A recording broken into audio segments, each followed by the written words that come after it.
আপনি যেখানে এখন এখানে বসে আছেন তার 4টে বাড়ি পরেই এর হেডকোয়ার্টার, আচ্ছা এসএসসি অফিস। আচ্ছা এখান থেকেই সমস্ত দুর্নীতি হয়েছে। আমাদের বাসস্থান হয়, সরকার তুলে দিতে পারবে তো আমাদেরকে? আমরা ফুটপাতে থাকবো, একেবারে আমরা শান্তিপূর্ণভাবে আন্দোলন করেছি, ওরা আমাদেরকে চাইলে আমাদের সাথে এই আচরণ করছে। এখানে এখনো ছেলেমেয়েরা রাস্তায় বসে কাঁদছে, এখনো আচ্ছা স্টিল নাও। আজকে যখন আমি অফিসে যাচ্ছিলাম হুম।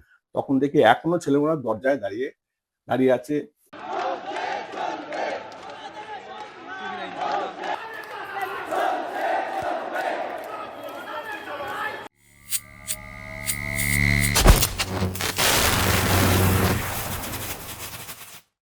আজকের ট্রাভেল পডকাস্টের আমাদের অতিথি গোবিন্দ ঘোষ মহাশয়, আইনজীবী হিসাবে 17 বছর প্র্যাকটিস করছেন আইন বিষয়ে, এবং আমাদের রাজ্যের কিছু বিতর্কিত বিষয় নিয়ে আমি ওনাকে প্রশ্ন করব। আপনারা শুনবেন এবং দেখবেন। দেখতে থাকুন ট্রাভেল পডকাস্ট, জীবনের গল্প যা আপনাকে ভাবাবে। নমস্কার গোবিন্দবাবু, নমস্কার। আমাদের এই পডকাস্টে আসার জন্য আমরা শুরু করছি কিছু প্রশ্ন, আর আপনি সেগুলো আমাদের সাধারণ দর্শককে, যারা দেখছেন এই পডকাস্ট অনুষ্ঠানটি, তারা শুনবেন এবং দেখবেন। গোবিন্দবাবু, প্রথম প্রশ্ন, সংবাদপত্র, সেটা নিউজ মিডিয়া মানে টিভি চ্যানেল বা খবরের কাগজে এখন সবসময় একটা শিরোনাম, শিক্ষক অশিক্ষক কর্মী নিয়োগের একটা দুর্নীতি। কোর্টে ডেটের পর ডেট পড়ছে, যারা যোগ্য প্রার্থী তারা বঞ্চিত হচ্ছে, আর যারা অযোগ্য প্রার্থী তারা তো কোনো ব্যবস্থাই নেওয়া হচ্ছে না। তো এই যে যারা যোগ্য প্রার্থী তিমিরেই রয়ে গেছে, তাদের আদৌ কি চাকরি হবে বা তারা কি করবে সেটাও বুঝে উঠতে পারছে না।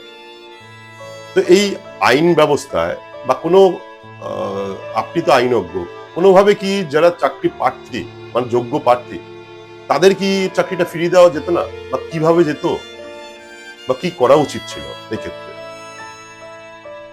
আপনি যেটা বললেন যে আজকে এই শিক্ষক দুর্নীতি বা অশিক্ষক দুর্নীতি, মানে রিক্রুটমেন্টের যে দুর্নীতি স্ক্যামগুলো, এগুলো সবই কল্পিত অবস্থাতে আছে। এরা সব নিজেদের আখের গোছানোর জন্য, নিজেদের দুর্নীতির জন্য, নিজেদের পকেট ভরার জন্য এগুলো তৈরি করছে। আপনি যে কথাগুলো বললেন যে এটা কি করা যায় না আইনগতভাবে করার চেষ্টা হয়েছিল অনেকবার। আপনি অভিজিৎ গাঙ্গুলির কথা, প্রথম রায়টা যেটা আছে আপনারা দেখেছেন, উনি বলেছিলেন তোমার শুধু মানে যারা এলিজিবল এবং নন এলিজিবল যারা, তার ভাগ করে দাও, আমাদের করার সবকিছু ঠিক আছে। সেই রায়কে চ্যালেঞ্জ করে যারা সুপ্রিম কোর্টে যেতে পারে, এবং শুধু তাই নয়, আপনি যেখানে এখন এখানে বসে আছেন তার 4টে বাড়ি পরেই এর হেডকোয়ার্টার, আচ্ছা এসএসসি অফিস। এখান থেকেই সমস্ত দুর্নীতি হয়েছে। এখানে এখনো ছেলেমেয়েরা রাস্তায় বসে কাঁদছে, এখনো আচ্ছা স্টিল নাও। আজকে যখন আমি অফিসে যাচ্ছিলাম তখন দেখি এখনো ছেলেমেয়েরা দরজায় দাঁড়িয়ে আছে, একটু দেখা করতে যাবে, কারোর কিছু হবে, হয়তো ওটা আবার নতুন করে একটা ভরং সৃষ্টি করেছে, ওর ভেরিফিকেশন। আচ্ছা, নতুন করে ভেরিফিকেশন সৃষ্টি হয়েছে, সেই ভেরিফিকেশন দিয়ে ওরা নাকি চাকরি দেবে। আচ্ছা, ভোট আসছে, আগামী দিনে ভোট যে হচ্ছে, তারা এই আবার নতুন করে একটা ছেলে মেয়েদের ভিতরে উৎসাহ জাগাচ্ছে যে আমরা তোমাদের চাকরি দেব। আদৌ এরা কোনো চাকরি দেওয়ার কোনো স্কিম নেই। আচ্ছা, চাকরি এরা দেবে না। চাকরি দিতে গেলে এরা নিজেরাই জেলে যাবে, কারণ এরা যা দুর্নীতি করেছে, এদের যে টাকার ভাগ, এরা বিভিন্ন জায়গায় এদের ছড়ানো আছে। ইভেন আপনার কালীঘাটে বলুন, আপনি এর বাড়ি অভিষেকের বাড়িতে বলুন, সমস্ত জায়গায় টাকা গেছে, তার কাছে টাকা পাই গেছে। তা এই জায়গায় দাঁড়িয়ে আমি মনে করি এই স্ক্যাম আগামী দিনে নিরসন হবে না। এই সরকার যতদিন থাকবে এদেরকে কোনো রকম সুবিধা দেবে না, একটা চাকরিও দেবে না। যদি দিতে হয় তাহলে এরা নিজেরাই নিজেদের কবর খুঁড়বে, নিজেরা কিছুই করতে পারবে না, কারণ এরা এই সমস্ত দুর্নীতির মধ্যে এরাই আছে। এবং আমাদের এদের যে মাথা, আমি মনে করি এটা একটা প্রাইভেট কোম্পানি চলছে। প্রাইভেট কোম্পানিতে চিফ এক্সিকিউটিভ অফিসার যা বলছেন সবাই তাই মেনটেন করে যাচ্ছে। এই সিও বা চিফ এক্সিকিউটিভ অফিসার কে? অবশ্যই অভিষেক গাঙ্গুলি, অভিষেক ব্যানার্জি অথবা তার পিসি মমতা ব্যানার্জি, যে কোনো একজন হবে। আমার তো মনে হয় অভিষেক ব্যানার্জি হবে সিও। তার মানে উনি হলো মালিক, মানে একটা কোম্পানি চালাচ্ছে আমাদের। কোম্পানির মালিক হলো মমতা ব্যানার্জি, সিও হলো অভিষেক ব্যানার্জি। এরাই চালাচ্ছে আমাদের। এরাই চালাচ্ছে। এদের সমস্ত যারা আছে, সঙ্গপাঙ্গ যারা আছে, তারা এগুলো, এটা একটা ব্যবসা। এই স্ক্যাম নয়, এটা একটা ব্যবসা, ওটা বিজনেস। এটা আমার মনে হয়েছে আগামী দিনে এই ছেলে মেয়েগুলো কিচ্ছু হবে না, এরা চাকরি পাবে না। এবং চাকরি হারা যে কটা, আপনি ওই প্রাইমারি স্কুলে যেটা 38,000 বলছিলেন, সেটা আপাতত ধামা চাওয়া দেওয়া আছে, সেটাও একটা জায়গায় যাবে। এই এসএসসির মতো যেটা হায়ার ক্লাসে হলো, তাদের মতোই হবে, চিন্তা নেই এখন কিছু। আমি মনে করি এরা জনগণের জন্য নয়, এরা নিজের জন্যই থাকবে। এবং এদের যত তাড়াতাড়ি মানে ডিসকার্ড করা যায় তত দেশের মঙ্গল। আরজিকরের ঘটনা, যেটা আরজিকর কেস জাস্টিস বলে সারা কলকাতা রাত জেগেছিল, উত্তাল হয়ে উঠেছিল কলকাতা ছাড়া সারা ভারতবর্ষ, এমনকি বাইরে থেকেও তার প্রতিবাদ হয়েছিল। নৃশংস নির্মম ভাবে একটা ডাক্তার যে ডিউটি করা অবস্থায় ধর্ষিত হয়েছিল এবং খুন হয়েছিল। সেই ঘটনাটা এত আলোড়ন হওয়ার পরও, এত মানুষের সাপোর্ট পাওয়ার পরও একজন মাত্র অ্যারেস্ট হয়েছেন। এটা কেন হলো? এই একজন মাত্র অ্যারেস্ট হয়েছে, আপনি যে বললেন না, এতেই এর প্রশ্ন লুকিয়ে আছে। কারণটা কি, একটা হসপিটালের একটা বাইরের একটা সিভিক ভলেন্টিয়ার, সে গিয়ে একজন হসপিটালের কর্মরত নার্সকে রেপ করে খুন করলো। হসপিটালের সিকিউরিটি থেকে আরম্ভ করে কেউ টের পেল না, কেউ তাকে ধরতে পারলো না, হ্যাঁ, মেয়েটাকে খুন করে দিল। তো এখানে উত্তর লুকিয়ে আছে যে এইটা হসপিটাল অথরিটি এটাকে করিয়েছে। কারণ আমার এই সন্দীপ ঘোষ, সম্ভবত সন্দীপ ঘোষ, উনি ওনার এই মূল পান্ডা হলো সন্দীপ ঘোষ সমস্ত ঘটনাগুলো ঘটিয়েছে এবং মানে বোরের গুটির মতো সব সাজিয়েছে। এর সাথে পুলিশও জড়িত ছিল। কারণ আমাদের পুলিশ কমিশনার সেই সময় যিনি তার যে অ্যাসিস্ট্যান্ট ছিল, ডিসি নর্থের যে পুলিশ কমিশনার মানে ছিলেন, ভদ্রমহিলা কি নাম ছিল, উনি এসে যেভাবে ব্যবহার করেছেন ছেলেগুলোর সাথে, তাতে পরিষ্কার হয়ে গেছে পুলিশ ইনভলভ ছিল। এবং শুধু তাই নয়, এদের যে আরজি করের যে জুডিশন যে পিএস, সেই পিএস এর সাব মন্ডল, সেই মন্ডল রাতারাতি এর পিএমটা করানো হলো। এবং যেটা নাকি আইনগত হয় না, আইনগত বিরুদ্ধ, আমাদের সুন্দরপুরে কোনো পিএম হবে না, পোস্টমর্টেম হবে না। কিন্তু এই মেয়েটার ক্ষেত্রে অভয়া, সাম্প্রতিককালে দেখা গেছে যে প্রভাবশালী যারা ব্যক্তি, বিবাদী পক্ষ, তাদের মামলা খুব দ্রুত নিষ্পত্তি হচ্ছে, তাদের ডেট পড়ছে, দেরি হচ্ছে না। আর সাধারণ মানুষের তাদের ডেট পাওয়া অসুবিধা হয়, মামলাও বছরের পর বছর যায়, ডেট পড়ে, নীরবে কাঁদে, তাদের সমস্যার পর সমস্যা আসে, বিচার তারা পায় না। এর কারণটা কি?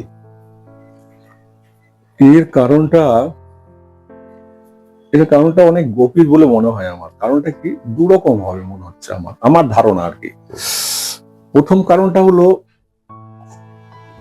মানুষের মরালিটিটা ভেঙে গেছে, নষ্ট হয়ে গেছে। আমরা যেরকম ছোটবেলায় দেখতাম একটা লোক, তার নিজের একটা মরালিটি ছিল, হ্যাঁ, সেই মরালিটি অনুযায়ী সে কাজকর্মগুলো করত।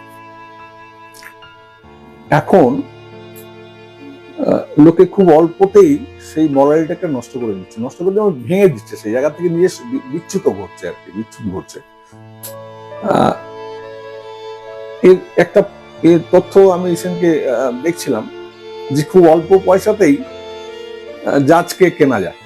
এটা আমি বলিনি, আমি আমার মানে দেশের, আমার বাংলা পশ্চিমবাংলার যে সরকারের প্রধানই বলেছিল জাজ কেনা হয়ে গেছে, জাজ বিক্রি হয়ে গেছে, জাজ বিক্রি করা হয়, এটা ওনার মুখ থেকে শুনেছে।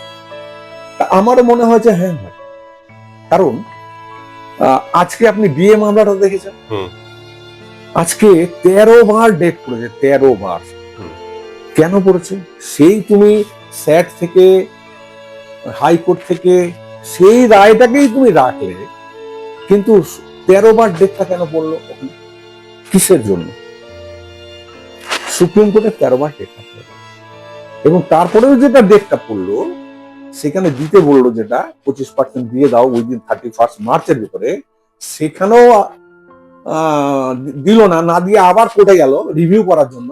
সেটাকেও কি অ্যাকসেপ্ট করেছে কি করেছে না, মনে হয় অ্যাকসেপ্ট করেছে কি করেনি আমি জানি না, আমার মনে নেই এখন ব্যাপারটাকে। তো কথাটা সেটা নাই, তুমি তো হাইকোর্টের রায়কেই বহাল রেখেছো, তা তুমি সেটা মানে 2-3টে ডেটের মধ্যে ফেরত পাঠিয়ে দিতে পারতে, ডিসিশনটাকে করলে না। তাহলে কি মনে হচ্ছে আমার যে লোকগুলো রাজ্য সরকার দ্বারা কেনা হয়ে গেছে? আজকে ওই রাজ্য সরকারের যারা লয়ার, যেসব লোক, তারা আমার মনে হচ্ছে সুপ্রিম কোর্টের তারা পিভট এন্ড এমিনেন্ট, আমার মনে হচ্ছে। এবং আমার মনে হয়েছে এটা যে যারা সুপ্রিম কোর্টের বর্তমানে জাজ, আমি নাম বলছি না, তারা তাদের থেকে তোমার জুনিয়র। এবং কোন স্যার যদি বলে এই তোমার ঘরে মামলাটা আছে আমার, আমি কিন্তু খুব খোলামেলা বলছি আপনাকে, এই মামলাটা এরকম করে। বিগত 4-5 বছর দেখা গেছে ইডির করা কিছু কেসে অ্যারেস্ট হয়েছে, জেলেও ঢুকে গেছে, আবার জেল থেকে বেরিয়ে এসছে। এরা কি আইনের চোখে বেকসুর খালাস? এটা যদি বললেন। বেল পেলেই বেকসুর খালাস না, বেল আইনগত অধিকার পেতেই পারে, যে কোনো লোক বেল পাওয়ার অধিকার আছে, সে মারার গুলো বেল পাওয়ার অধিকার আছে, এটা হলো আইনগত অধিকার। আমি চুরি করে বা টাকা আত্মসাৎ করে জেলে গিয়েছিলাম, আমি এখন মুক্তি পেয়েছি। পৃথিবীর মন্ত্রী আপনি বললেন এরকম ঘটনা ঘটেছে, দুর্নীতি করে জেলে গেছে, দুর্নীতি করে জেলে যেতেই পারে, মানে কোনো অন্যায় করলে, কোনো অফেন্স করলে, আইনের ভাষাতে কোনো অফেন্স করলে তাকে জেলে পাঠানো। আর জেলে গেলেই যে জেলে পড়ে থাকবে তার একটা বেল পাওয়ার অধিকারও আছে, আইনগত প্রক্রিয়াতে বেল পাওয়ার অধিকারও আছে, সে মার্ডার কেসের আসামিও বেল পেতে পারে আইনগত প্রক্রিয়াতে, তাই যতক্ষণ না তার বিচার শেষ হচ্ছে, যতক্ষণ একটা সাজা। ঘটনা ঘটেছে যে কেউ টাকা আত্মসাৎ করেছে, কেউ মানে ডাল চাল আত্মসাৎ করেছে, হ্যাঁ, করে জেলে গেছে, তারা এখন বাইরে আছে। এখন ইডি যদি এই লোকগুলোকে প্রপার ডকুমেন্টস দিয়ে কোর্টে প্লেস করতে পারে, তো এই লোকগুলো সাজা হবে, আর না হলে এই লোকগুলো মুক্তি পেয়ে যাবে। এখন সবটাই ইডির উপর নির্ভর করছে, আমি জানি না ইডি কি ধরনের কাজ করছে, আমার ধারণা ইডির ভেতরেও কিছু ল্যাপসেস আছে, আমার ধারণা, ঠিক আছে? তা না হলে ইডি সাকসেস রেট এত কম কেন?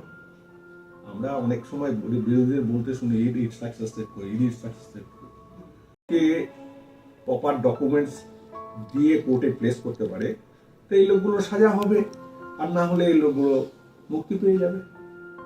এখন সবটাই ইডির উপর নির্ভর করছে, আমি জানি না ইডি কি ধরনের কাজ করছে, আমার ধারণা ইডির ভেতরেও কিছু ল্যাপসেস আছে, আমার ধারণা, ঠিক আছে? তা না হলে ইডি সাকসেস রেট এত কম কেন? আমরা অনেক সময় বিরোধীদের বলতে শুনি ইডি সাকসেস রেট কই, ইডি সাকসেস রেট কই। সত্যি তো এত দুর্নীতি ধরা পড়ছে, কই তুমি চারটে সাজা তো, এটা আইনি মুক্তি না, আইনি মুক্তি তো নয়, আইনি মুক্তি কোথা থেকে? মানে ওরা খালাস পাননি, আপাতত খালাস পাননি, কিন্তু আমার ধারণা ইডি এদের সাজা দিতে পারবে কিনা আমার ডাউট আছে। দুর্নীতি করে জেলে যেতেই পারে, মানে কোনো অন্যায় করলে, কোনো অফেন্স করলে, আইনের ভাষাতে কোনো অফেন্স করলে তাকে জেলে পাঠানো হয়, আর জেলে গেলেই যে জেলে পড়ে থাকবে তার একটা বেল পাওয়ার অধিকারও আছে, আইনগত প্রক্রিয়াতে বেল পাওয়ার অধিকারও আছে, সে মার্ডার কেসের আসামিও বেল পেতে পারে আইনগত প্রক্রিয়াতে, তাই বলে যতক্ষণ না তার বিচার শেষ হচ্ছে, যতক্ষণ না তার সাজা হচ্ছে। তা ঘটনা ঘটেছে যে কেউ টাকা আত্মসাৎ করেছে, কেউ মানে ডাল চাল আত্মসাৎ করেছে, হ্যাঁ, করে জেলে গেছে। তারা এখন বাইরে আছে। এখন ইডি যদি এই লোকগুলোকে প্রপার ডকুমেন্টস দিয়ে কোর্টে প্লেস করতে পারে, তো এই লোকগুলো সাজা হবে, আর না হলে এই লোকগুলো মুক্তি পেয়ে যাবে। এখন সবটাই ইডির উপর নির্ভর করছে। আমি জানি না ইডি কি ধরনের কাজ করছে। আমার ধারণা ইডির ভেতরেও কিছু ল্যাপসেস আছে, আমার ধারণা। ঠিক আছে, তা না হলে ইডি সাকসেস রেট এত কম কেন? আমরা অনেক সময় বিরোধীদের বলতে শুনি ইডির সাকসেস রেট, ইডির সাকসেস রেট। সত্যি তো এত দুর্নীতি ধরা পড়ছে, কই তাকে সাজা তো মানে এটা আইনি মুক্তি না, আইনি মুক্তি তো নয়। আইনি মুক্তি কোথা থেকে? মানে ওরা খালাস পাননি, আপাতত খালাস পাননি, কিন্তু আমার ধারণা ইডি এদের সাজা দিতে পারবে কিনা আমার ডাউট আছে, পরিষ্কার কথা। গত 2-3 বছর মালদা মুর্শিদাবাদে রাজনৈতিক প্রভাবিত কিছু উত্তেজনা ছড়াচ্ছে, যেখানে সরকারি সম্পত্তি ক্ষয়ক্ষতি হচ্ছে, এলাকা শান্তি শৃঙ্খলা বিঘ্নিত হচ্ছে, এবং এর মধ্যে ইনভলভমেন্ট যারা আছে সবাই নাবালক। এটার কারণটা কি? আর এদের জন্য কি দৃষ্টান্তমূলক কোনো শাস্তি প্রদান করার উপায় নেই, মানে আইনি পথে?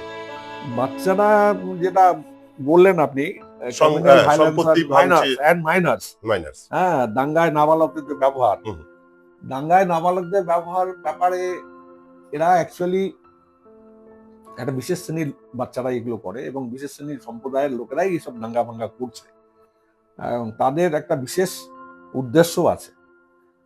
আমরা জানি যে তারা কিছুদিন আগেও আমরা শুনেছি যে 7 দিনের মধ্যে কলকাতা দখল করে নেবে ইত্যাদি প্রভৃতি হয়েছে। আর সেটা হলো, আমার ধারণা হলো যে এটা একটা বিশেষ শ্রেণীর বাচ্চা, এটা একটা বিশেষ শ্রেণীর বাচ্চা, তারাই এরা ভাইলেন্স গুলো করছে, এবং এদেরকে বিশেষভাবে প্রশিক্ষা দেওয়া হয় বিশেষ একটা প্রতিষ্ঠানের মাধ্যমে।